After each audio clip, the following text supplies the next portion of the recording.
ليست لقطة من الخيال أو من إنتاج هوليوود. من الخارج قد تبدو سيارة عادية، لكنها ليست كذلك من الداخل، حيث يسترخي أحدهم على المقعد الخلفي. المقود يتحرك ويتحكم، والسيارة تصل ولا أحد يخرج من بابها الأمامي. إنها ببساطة سيارة المستقبل، كما يؤكد مصنعوها في شركة مرسيدس الألمانية. لقد فاجأتنا نتائج الاستطلاع الذي أجريناه حول رغبة العالم في الحصول على سيارة ذاتية القيادة.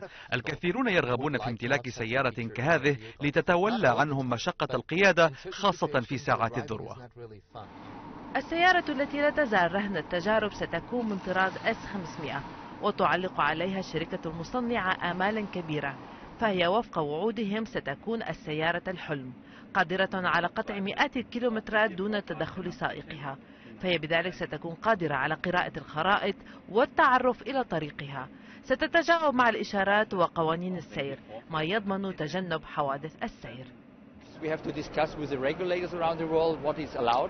بالتأكيد لا يمكننا مخالفة القوانين الدولية التي لا تسمح لنا حاليا بإطلاق سيارات تسير بنفسها، وهو أمر سنعمل على تعديله، كما أن هناك أمورا كثيرة نحتاج لتطويرها، وأولها أنظمة الكمبيوتر المستخدمة. تقول الشركة أن سيارتها الجديدة نجحت في أول اختباراتها على أرض الواقع بقطع مسافة 100 كيلومتر بسلامة وسلاسة، في أمر يبقى خارج إطار المنطق بالنسبة للكثيرين.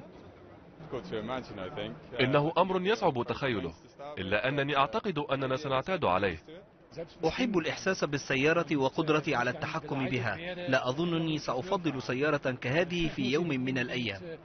تعليقات كثيرة كهذه رافقت العرض الأول للسيارة في معرض فرانكفورت للسيارات، حيث تبقى S500 رهينة المعارض بانتظار المستقبل ومفاجآته.